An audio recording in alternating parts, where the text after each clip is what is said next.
My name is Emily D'Souza. I'm a fisheries scientist, content creator, and the co-founder of InnaSea Media. My name is Bri and I'm a creative director with a background in commercial fisheries, and I am the co-founder of InnaSea Media. If seafood wants to reach a different audience, then we need to market seafood differently. And that's exactly what we're doing.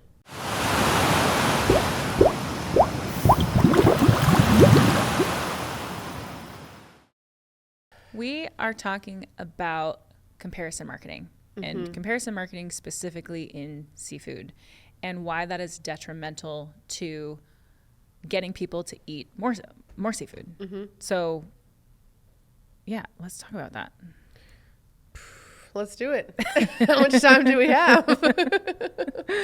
I mean, my first thought that comes to mind when I think about comparison marketing is just, it's lazy.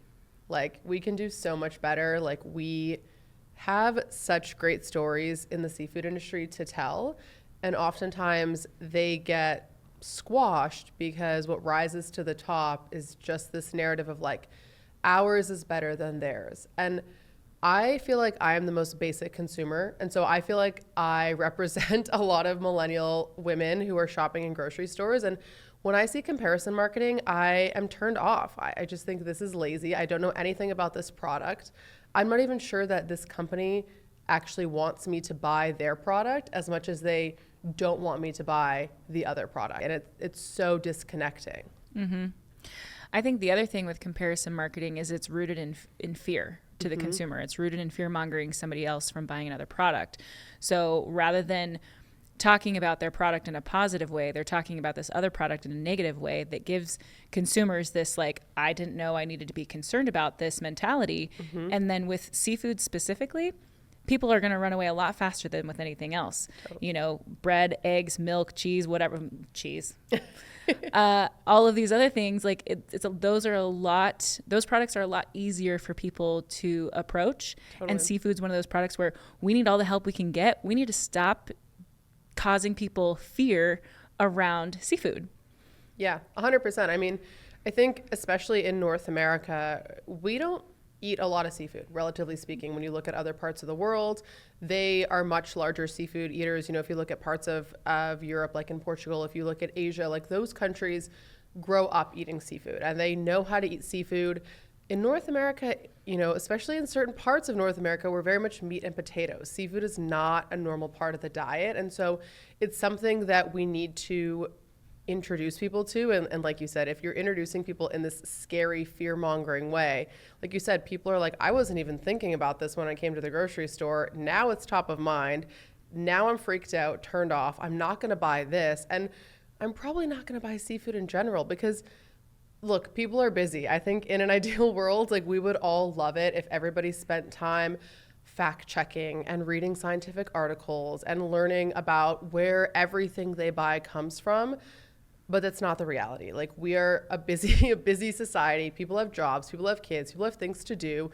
And when they're at the grocery store, they don't have time to analyze 50 different seafood products and their claims. They're going to buy what makes sense to them. And so I think, you know, if the first thing that they see is scaring them away from a specific seafood product, I think, you know, the intention with a lot of this comparison marketing is we're going to scare them away from one seafood product and into ours. Like they're going to come running into our arms. But I don't think that's what's happening. I think they're running into the arms of chicken or pork or beef or plant-based. Plant-based. Uh-oh.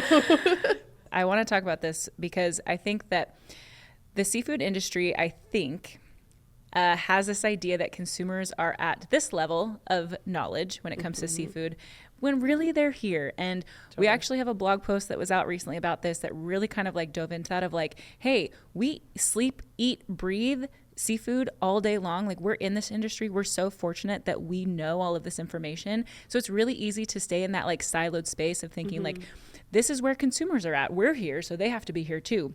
But the reality is they're 10 paces behind. Like consumers are not at the same level of knowledge that we are, and we can't expect them to be. I don't think we should ever expect them to be. I think we should be holding their hands through this process. I think we should be be more approachable. And that means removing the fear mongering from our marketing tactics and just kind of going back to the basics of like, seafood is good for you. Seafood is healthy. Seafood can be easy to make. Seafood can be approachable to your children. You can feed it to your family. You can put it on the grill. There are so many ways for us to talk about seafood that don't go straight to don't eat this, eat this instead. And we just kind of skipped. What is it with Monopoly? You pass Pass go. go. Pass We go. skipped go. We did not collect $200. Yeah. We're just like assuming that like that's already in the bank, and it's not. So I think it's really important to kind of take a step back in the seafood industry and start thinking about it like, okay, where are consumers really at? Let's meet them there.